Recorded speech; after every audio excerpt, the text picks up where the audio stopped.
అదే RTV app వార్తల్ని క్షణాల్లో చదివే అవకాశం ఉంటుంది. ఒక న్యూస్ పేపర్, ఒక టెలివిజన్ ఛానల్ మీ చేతుల్లో ఎప్పుడూ ఉంటాయి. వెంకటగిరి ప్రజలకి, నా మిత్రులకి, అభిమానులకి తెలియజేయండి. మనకు నిన్న కూడా ఇది 2 రోజులే జరుగుతుంది. మొన్న నైట్ నాకు తినే ఆహారంలో మా తల్లి దగ్గర వేరే ఇది మందు కలిపి పెట్టించారు. అది తెలుసుకొని నేను కొద్దిగా టేస్ట్ కనుక్కొని వద్దని చెప్పాను. అది తినలేదు ఆ రోజు నైట్. పక్క రోజు మళ్ళీ ఉదయం పెట్టించారు. అది అప్పుడు కూడా నేను కనుక్కొని ఆపేసాను. ఆపేసి వెళ్ళినాక దొంతు బాలకృష్ణ, మా బాబాయ్ అనే దొంతు బాలకృష్ణ వచ్చి నా దగ్గర షాప్కి వచ్చి, ఇంటికి వెళ్ళి సిరప్ ఇస్తారు తాగు, డాక్టర్ దగ్గరికి వెళ్ళి రండి, డాక్టర్ దగ్గరికి చెప్పాను. నేను అంతా బాగుంది, వెళ్ళాల్సిన అవసరం లేదు అని చెప్పాను. అయినా వెళ్ళలేదు. నా ఆరోగ్యం నాకు తెలుస్తుంది కదా. నేను అప్పటికి ఉదయం కూడా నేను వీడియో పెట్టాను, బాగున్నాను అంతా అని.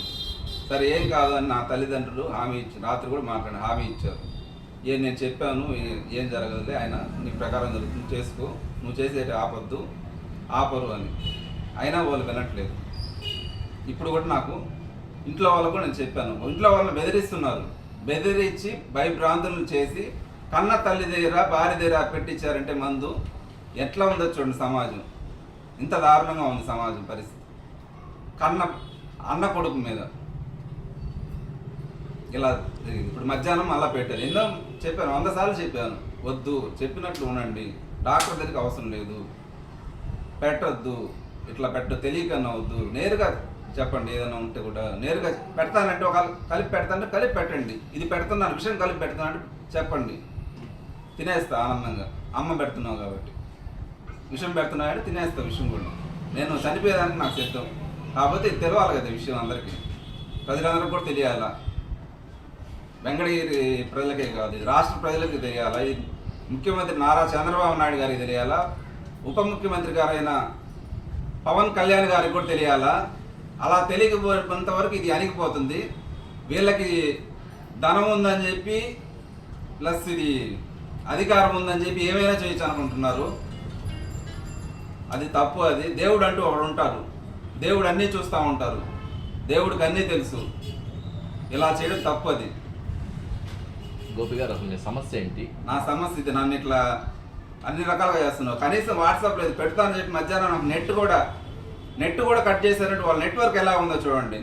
నేను వెళ్తే నన్ను వెంబడించి నేను ఎక్కడ ఉన్నారు చేరుకొని రకరకాలుగా తంటాలు పడి, నేను రకరకాల బస్సుల్లో దిగి రకరకాలుగా చేసి రాత్రి 11 గంటలకు ఇల్లు చేరుకున్నాను. నా పరిస్థితి మీకు వీడియో పెట్టాను ఆల్రెడీ, చూడండి. చేయడానికి కారణం ఏంటి? వాళ్ళు నేను చేయకూడదు అంటున్నారు. ఏం చేయకూడదు? ఈ పనులు చేయకూడదు అంటున్నారు. సేవా కార్యక్రమాలు చేయకూడదు అంటున్నారు. సేవా కార్యక్రమాలు చేసినందువల్ల ఏంది? సేవా కార్యక్రమాలు చేయడం వల్లే మీ పైన ఇలా చేస్తున్నారు. ఇప్పుడు మీకు మందు కల్పిస్తున్నా అన్నారు. అది ఏ మందు, దేనికి కల్పిస్తున్నారు? అది ఏ మందు తెలియదు. అంటే ఆ మందు పెడితే ఇప్పుడు నాకు కొంచెం వీక్ అవుతుంది. మధ్యాహ్నం పెట్టి తిన్నాను, కొంచెం తేడాగా వస్తుంది. కొద్దిసేపటికి అయిపోతే మనం వాళ్ళు తీసుకెళ్ళిపోవచ్చు కదా వేసుకొని.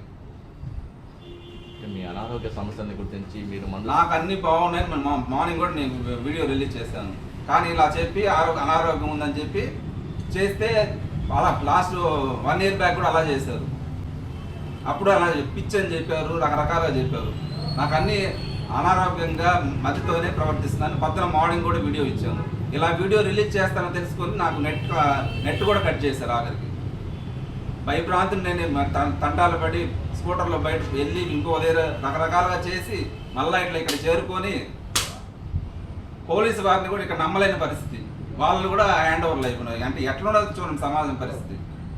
జిల్లా ఎస్పీ గారిని, జిల్లా కలెక్టర్ గారిని, తిరుపతి జిల్లా కలెక్టర్ గారిని, రాష్ట్ర ముఖ్యమంత్రి గారిని, రాష్ట్ర ఉప ముఖ్యమంత్రి గారిని, పవన్ కళ్యాణ్ గారిని వేడుకుంటున్నాను, నన్ను కాపాడండి స్వామి. నాకు ఎటువంటి హాని జరిగినా దీనికి ముఖ్య కారకులు దొంతు బాలకృష్ణ, దొంతు శారద గారులే.